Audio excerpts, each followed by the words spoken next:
Hi, I'm Judith Jubb. I grew up in Colorado Springs. My father was a naval commander in World War II out in the Pacific. And as you may know, the Naval Academy in Annapolis, the cadets have to study navigation by the stars.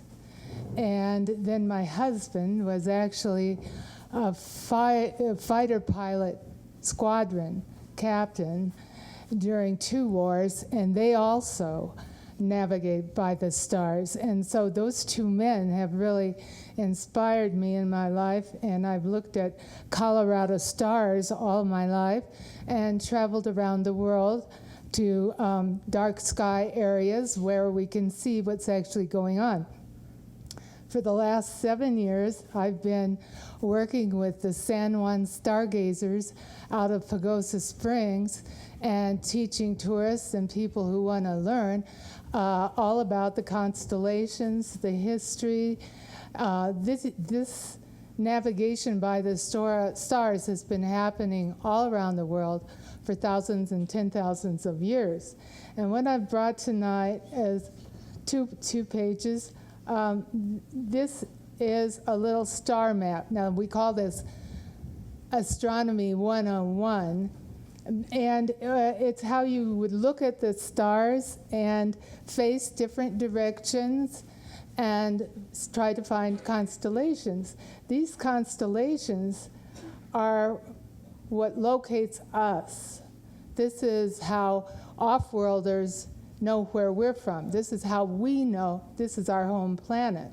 These constellations only show up here from this perspective.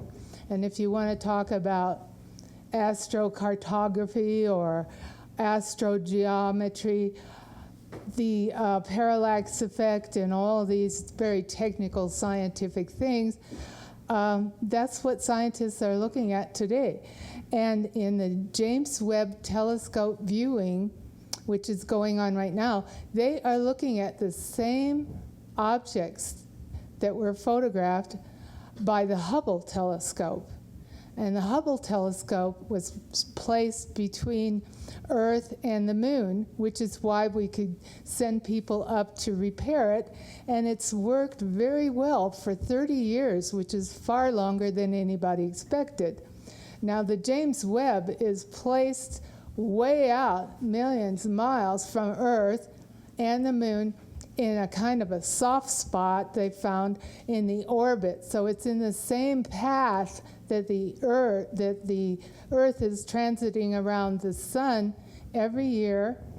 And that's where we get our seasons, and that's where people, nomads from the past, and even into this age, are using these stars to find their way around. And what I have here for you, everybody who's here, is I have this map. I'm going to demonstrate how to use it in a minute. And I also have a script which talks about the major stars, the first magnitude stars, the second magnitude stars. These are the important ones that we're going to try and look at tonight and see. We have a beautiful, clear sky, so we should be able to do this.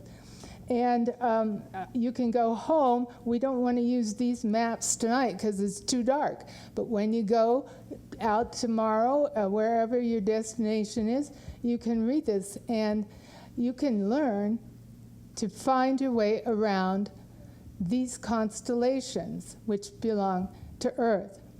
And I want to stress this. This makes us part of the universe. We are not different from so many other inhabitable planets in the galaxy and in the universe. What's different about us is that we do have life capabilities here, which doesn't happen all the time, and we also have this beauty, this beautiful Earth here that finally human beings are beginning to understand that we are all one. Everybody in the north hemisphere of the Earth is looking at the same stars. I've had people come to me and say, you mean over in Russia and in China, they're seeing the same stars? And it's true. As we rotate around the sun, as we orbit, we can't see the whole universe at one time. We can only see a small fraction. And so this time of year, this is map number 9, but there are actually 12 maps for every month of the solar year. I only brought this one. And you get an idea. These stars come up into view because of where the Earth is in the orbit around the sun. And these stars, in their positions in the sky, north, south, east, and west, occur every year when we come around this side of the orbit around the sun. So this is special because people have affinities to certain constellations. Somebody will like Aquila, the eagle, or the big bear, the Ursa Minor, and Ursa Major. And some people like, another star system. I have a friend who actually feels he's communicating with beings from the constellation of Auriga. And Auriga is the charioteer. And the names of the stars are Persian and Arabic because those were the people who were tracking these across deserts, like here, semi-arid regions where you have wide open skies. And this is how they could find their ways to the caravan, the end of the caravan in China, and come back to Italy or wherever. And then we have mythology. And I think there's a speaker here who's supposed to be talking a little bit about mythology of the stars. But people didn't have movies and TV, and so the leaders of the community would make up stories and tell stories about heroes like Hercules, and kings and queens like Cassiopeia, and princesses. And we will be able to see Cassiopeia this evening, I'm hoping, and maybe even Andromeda. And I usually just take binoculars. You don't need real fancy telescopes like Carrie has, but you can see some very beautiful objects in the universe just with binoculars. And I go out in my sleeping bag, wherever I might be, and lie down and look up at the stars and remember all the stories that people for thousands of years have told about the stars to make them feel at home here on planet Earth. And I've just been so excited. I've done this all my life with my father and other people. I've gone to places like the desert in Morocco, or even in Israel. You can look out and see the stars.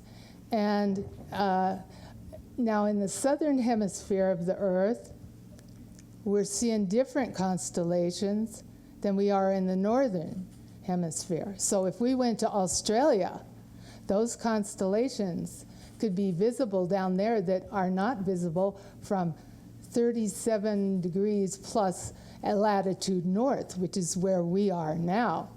Anyway, I would like to give these to you and hope you'll look at it and think of it as a door opening into the universe, because the universe goes on forever. And I want to thank you so much for letting me talk here tonight. Judith, we're so lucky to have you. Can you believe Judith? She has literally been guided by the stars for generations, and we're so lucky to have her.